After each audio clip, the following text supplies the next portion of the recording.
ሰበር መረጃ መላውን ዓለም በከፍተኛ ድንጋጤ ውስጥ የከተተና የፈረንሳዩን ፕሬዝዳንት ኢማኑኤል ማክሮንን ህይወት ለጥቂት ያተረፈ አስፈሪ ጥቃት በመካከለኛው ምስራቅ ተከስቷል። ፕሬዝዳንት ማክሮን አዲሱን የሶሪያ መሪ ለመገናኘት ደማስቆ በገቡበት ቅጽበት እርሳቸው ምሽታቸውን ባሳለፉበት የፎር ሲዘንስ ሆቴል አቅራቢያ ሁለት ተከታታይ ከባድ የቦምብ ፍንዳታዎች ተከስተው የጸጥታ አካላትን ጨምሮ ቢያንስ 18 ሰዎች ለከፋ ጉዳት ተዳርገዋል። ማክሮን ከአደጋው በጥቂት ደቂቃዎች ልዩነት እንዴት ሊተርፉ ቻሉ? ከዚህ አስደንጋጭ የደማስቆ ፍንዳታ ጀርባስ ምን ሚስጥር ተደብቋል? በሌላ በኩል ደግሞ በኢራን ታሪክ አዲስ ምዕራፍ ተከፍቶ የሀገሪቱ የፓርላማ አፈ ጉባኤ መሐመድ ባጊር ቃሊባፍ አዲሱን መንፈሳዊ መሪ በይፋ አውጀዋል። የአያቶላ ሰይድ አሊ ካሚኒን መገደል ተከትሎ ስልጣኑን የተረከቡት አዲሱ መሪ ማን ናቸው? ቃሊባፍስ ለአሜሪካና ለእስራኤል ጥምረት ምን አይነት አስፈሪ በቀል ዛቻ ሰነዘሩ? ይህ በእንዲህ እንዳለ ግን ቱርክ አንካራ ላይ የተካሄደ ባለው የኔቶ ስብሰባ ላይ ዩክሬን አዳዲስ የድሮን ስምምነቶችን ለመፈረም ስትዘጋጅ ኔቶ ያዘጋጀው የ40 ቢሊዮን ዶላር አዲስ ወታደራዊ በጀት ቭላዲሚር ፑቲንን በከፍተኛ ሁኔታ አስቆጥቷል። ሁሉንም በዝርዝር እንመለከታለን። እስከ መጨረሻው ድረስ አብራችሁን ቆዩ።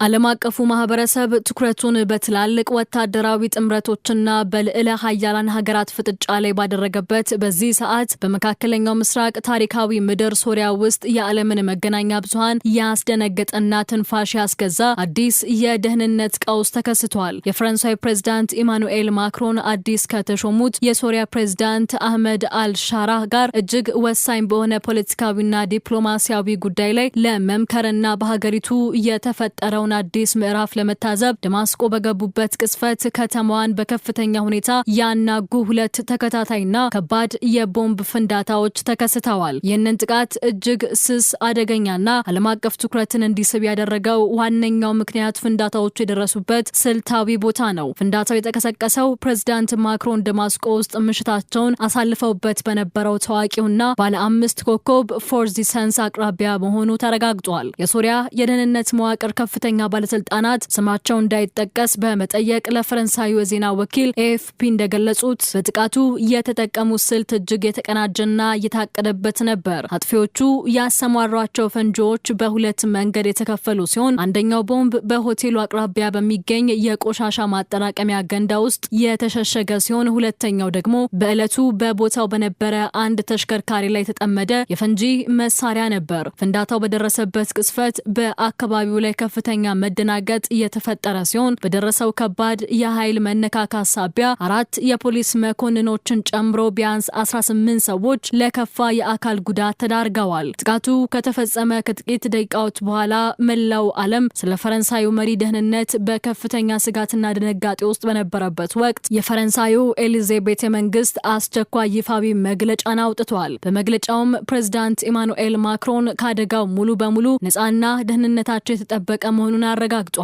እንዲያውም ፍንዳታው በሚከሰትበት ጊዜ እርሳቸው ቀደም ብለው ከሆቴሉ ወጥተው ወደ ፕሬዝዳንታዊው ቤተመንግስት ወደ አህመድ አልሻራህ የሁለትዮሽ ስብሰባ በማምራት ላይ ስለነበረው የፍንዳታውን ድምጽ እንኳን እንዳልሰሙትና ያለምንም መስተጓጎል ቀሪ የጉብኝት ፕሮግራማቸውን በደማስቆ እንደቀጠሉ በይፋ አስታውቋል። የፖለቲካና የዓለም አቀፍ ደህንነት ተንታኞች እንደሚሉት ይህ በማክሮን ታሪካዊ ጉብኝት ወቅት የተቃጣው ፍንዳታ በሶሪያ ምድር አሁንም ድረስ የውስጥ ጸጥታው ምን ያህል ደካማና አስተማማኝ መሰረት ላይ ያልቆመ መሆኑን ያሳየ ግልጽ ማሳያ ነው። ጥቃቱ ባለፈው ሐሙስ ዕለት በደማስቆ እምብርት በሚገኘው አንድ ካፌ ውስጥ ተከስቶ የ10 ንጹሃን ዜጎችን ህይወት ከቀጠፈው አስፈሪው የቦምብ ጥቃት በመቀጠል በአንድ ሳምንት ውስጥ በከተማው የተመዘገበ ሁለተኛው ተከታታይ ፍንዳታ ሆኗል። ይህ ክስተት አዲሱ የአህመድ አልሻራ አስተዳደር ሀገሪቱን ወደ ሰላማዊ የሽግግር መስመር ለማስገባትና ዓለም አቀፍ ዲፕሎማሲያዊ ቅቡልነትን ለማግኘት በሚፈጥርበት በዚህ ወሳኝ ወቅት የጦርነት ጠባሳ ያረፈባትን ሶሪያን የመምራቱና የጸጥታ መዋቅሩን የመቆጣጠሩ ሂደት ምን ያህል በትላልቅ እሾዎች የተከበበና ፈታኝ መሆኑን ለዓለም ያሳየ ትልቅ ክስተት ሆኗል። በደማስቆ ከተማ የተከሰተው ድንገተኛ ፍንዳታ የዓለምን ዲፕሎማቶች ትንፋሽ ባስገዛበት በዚህ ሰዓት ጎረቤት ሀገር ኢራን ውስጥ ደግሞ ቀጠናዊ የኃይል ሚዛኑን ሙሉ በሙሉ የሚቀይር እጅግ ስስና ታሪካዊ መግለጫ ወጥቷል። የኢራን ፓርላማ አፈ ጉባኤ መሐመድ ባጊር ባጊር ቃሊባፍ ሰኞ ዕለት ባስተላለፉት ይፋዊ መልእክት በሀገሪቱ የስልጣን ሽግግር ዙሪያ ለወራት ሲነሳ የነበረውን ትልቅ እንቆቅልሽ ሙሉ በሙሉ የፈታ መግለጫ ሰጥተዋል። ቃሊባፍ እንደገለጹት ባለፈው የካቲት 28 ቀን በአሜሪካና በእስራኤል ጥምር ወታደራዊ ጥቃት የተገደሉትን የታላቁን መሪ የአያቶላ ሰይድ አሊ ካሚኒን ህልፈት ተከትሎ መላው የኢራን ህዝብ አዲሱን መሪ በይፋ ተቀብሏል።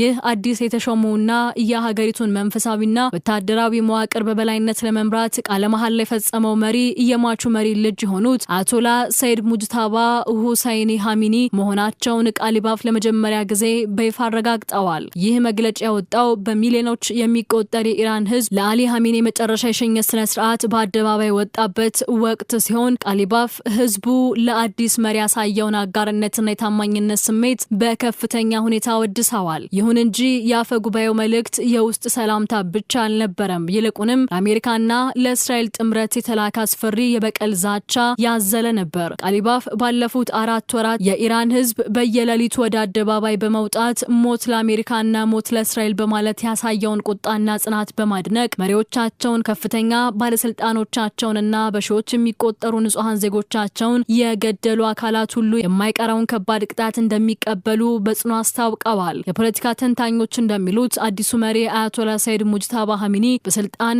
መንበሩ ላይ መፈናጠጣቸው ኢራን በአካባቢው ከምታራምደው ጽኑ ወታደራዊ አቋም ቅንጣት ያህል እንደማታፈገፍግ የሚያሳይ ግልጽ ምልክት ነው። ቃሊባፍ በመግለጫቸው ማጠቃለያ ላይ እንዳረጋገጡት የኢራን እስላማዊ ሪፐብሊክ የመጨረሻውና ታላቁ የበቀል እርምጃ ቅድስት አል ቅዱስን ወይም ኢየሩሳሌምን በጽዮናዊ ስርዓት እጅ ሙሉ በሙሉ ነጻ በማውጣት እንደሚጠናቀቅ ምህረት የሌለው ቃል ገብተዋል። ለዚህም ስኬት ሲባል የሀገሪቱ ባለስልጣናት በመከላከያ ሚሳኤል ማስወንጨፊያዎች አቅራቢያ ሆነ ወታደራዊ ዝግጁነታቸውን ከማጠናከር ጀምሮ በዲፕሎማሲና በድርድር መድረኮች ላይ የሀገሪቱን ጥቅም እስከ ማስከበር ድረስ ያለው ማንኛውንም ስልት አቀናጅተው እንደሚጠቀሙ በመግለጽ የኢራን የፖለቲካና የርዕዮተ ዓለም ስርዓት ያለምንም መሸነፍና መደናቀፍ ወደፊት መጓዙን እንደሚቀጥል ለዓለም አውጀዋል። በደማስቆ የተቃጣው የቦምብ ፍንዳታና በቴህራን የታወጀው አዲሱ የስልጣን ሽግግር ቀጠናውን እያናወጠ ባለበት በዚህ ቅስፈት በቱርክ ዋና ከተማ አንካራ እየተካሄደ ያለው የኔቶ የመሪዎች ጉባኤ ደግሞ መላውን ዓለም ወደ አዲስ የጦርነት ትኩሳት ውስጥ የሚከት ውሳኔዎችን እያሳለፈ ይገኛል። የኔቶ ዋና ጸሐፊ ማርክ ሩቶ ከጉባኤው በስተጀርባ ባወጡት መግለጫ ጥምረቱ በታሪኩ ታይቶ የማይታወቅ ግዙፍ የጦርነት ኢንቨስትመንት ማድረጉን በይፋ አውጀዋል። በዚህም መሰረት በዓለም ዙሪያ በከፍተኛ ስጋት እየመጡ ያሉትን ሰው አልባ አውሮፕላኖች ለመመከት ኔቶ $40 ቢሊዮን የሚያወጣ አዲስ የጸረ ድሮንና የስለላ መከላከያ በጀት መድቧል። ኔቶ ይህንን ግዙፍ በጀት ይፋ ማድረጉ ብቻ ሳይሆን የቆዩትንና ያረጁትን የኤWSS የቅድመ ማስጠንቀቂያ አውሮፕላኖቹን ሙሉ በሙሉ ለመተካት 10 ዘመናዊ የስለላ አውሮፕላኖችን ለመግዛት ወስኗል። ይህ ውሳኔ የአሜሪካውን ግዙፍ የአውሮፕላን አምራች ቦይንግ ወደ ጎን በመተው የተወሰነ በመሆኑ በምዕራባውያን የጦር መሳሪያ ገበያ ላይ ትልቅ መነጋገሪያ ሆኗል። በተጨማሪም ኖርዌይ፣ ፊንላንድ፣ ጀርመንና ዴንማርክ የተባሉት 4 የሰሜን አውሮፓ ሀገራት በጥምረት በመሆን ኖርዝሮፕ ግሩማን የተባለ 5 እጅግ ከፍተኛ ከፍታ ላይ የሚበሩ የስለላ ድሮኖችን ለመግዛት የፍላጎት ስምምነት ተፈራርመዋል። ይህ ስብሰባ ይበልጥ ያደመቀው ደግሞ የዩክሬኑ ፕሬዝዳንት ቮሎዲሚር ዜሌንስኪ ወደ አንካራ መምጣታቸው ነው። ዜሌንስኪ በጉባኤው ላይ ወደ 20 የሚጠጉ የሁለትዮሽ ስብሰባዎችን እንደሚያደርጉና ለሀገራቸው የአየር መከላከያ የሚሆኑ አዳዲስ የሚሳኤልና የድሮን ማምረቻ ፍቃድ ስምምነቶችን ለመፈረም ቅድሚያ ሰጥተው እየሰሩ መሆናቸውን ገልጸዋል። ይህ የኔቶና የዩክሬን የተቀናጀ ወታደራዊ ዝግጅት ግን የክሬምሊንን ቤተ መንግስት በከፍተኛ ሁኔታ አስቆጥቷል። የሩሲያ መንግስት ባወጣው አስቸኳይ መግለጫ ሞስኮ በአንካራ እየተካሄደ ያለውን የኔቶ ጉባኤ ውሳኔዎች በቅርብ ትኩረት እየተከታተለች መሆኗን አስታውቋል። ክሬምሊን አክሎም ከጉባኤው መጀመር በፊት የወጡት ምዕራባውያን መግለጫዎች በሙሉ ጸረ ሩሲያና ትንኮሳ አዘል መሆናቸውን በመወንጀል ኪየቭ በጎ ፈቃድ ካሳየች ሩሲያ ወደ ሰላም መንገድ ለመመለስ ዝግጁ መሆኗንና አሁንም ቢሆን ሰላም ለማምጣት ከአሜሪካ ጋር ክፍት የሆነ ዲፕሎማሲያዊ መስመር መኖሩን ገልጸዋል። ይህ በእንዲህ እንዳለ ግን የአንካራው የኔቶ ጉባኤ በውስጣዊ ሽኩቻዎችም እየተከበበ ነው። በአውሮፓ መሪዎችና በአሜሪካው ፕሬዝዳንት ዶናልድ ትራምፕ መካከል ያለው ግንኙነት በከፍተኛ ሁኔታ ቆስሏል። ትራምፕ ከዓመቱ መጀመሪያ ጀምሮ የኔቶ አባል በሆነችው ዴንማርክ ስር የምትተዳደረውን ግሪንላንድን ለመቆጣጠር በመዛት ከአውሮፓውያን ጋር ጦር የሰበቁ ሲሆን በቅርቡ በአሜሪካና በእስራኤል ጥምረት በኢራን ላይ የከፈቱትንና ከፍተኛ የኢኮኖሚ ቀውስ ያስከተለውን ጥቃት ከመፈጸማቸው በፊት ከአውሮፓ መሪዎች ጋር ምንም አይነት ምክክር ባለማድረጋቸው አጋሮቻቸውን አስቆጥተዋል። እንዲያውም የአውሮፓ ሀገራት የአሜሪካ የጦር ጀቶች የነሱን የአየር ክልል ተጠቅመው ኢራንን እንዳይደበድቡ በመከልከላቸው ትራምፕ በይፋ ይቅርታ አቅርበው ነበር። አሁን ደግሞ በቅርቡ ከጣሊያኗ ጠቅላይ ሚኒስትር ጆርጂያ ሜሎኒ ጋር የገቡበት ግላዊ ሽኩቻ በኔቶ አባል ሀገራት መካከል ያለውን አንድነት ይበልጥ የፈተነና የጉባኤውን ድባብ በውጥረት የሞላው ሌላኛው ትልቅ ክስተት ሆኗል። ክቡራትና ክቡራን፣ ፕሬዝዳንት ኢማኑኤል ማክሮን ደማስቆ በገቡበት ወቅት የተቃጣው ፍንዳታ አዲሱ የአህመድ አልሻራ አስተዳደር የሶሪያን የውስጥ ጸጥታ ለመቆጣጠር የሚያደርገውን ጉዞ ይፈትነዋል በሚል ተሰግቷል። በሌላ በኩል ዶናልድ ትራምፕ ከአውሮፓውያን መሪዎች ጋር የገቡበት ሽኩቻ እያለ ኔቶ በአንካራ ያጸደቀው የ40 ቢሊዮን ዶላር የጦርነት ዝግጅትስ በሩሲያና በምዕራባውያን መካከል ያለውን ፍጥጫ ያባብሰዋል ተብሏል። ለቻናላችን አዲስ የሆናችሁ መሰል ወቅታዊ ታሪካዊና ዓለም አቀፋዊ መረጃዎችን ሁልጊዜም በቅድሚያ ለማግኘት አሁኑኑ ሰብስክራይብ በማድረግ የደውል ምልክቷን ይጫኑ። ሰላም ቆዩን።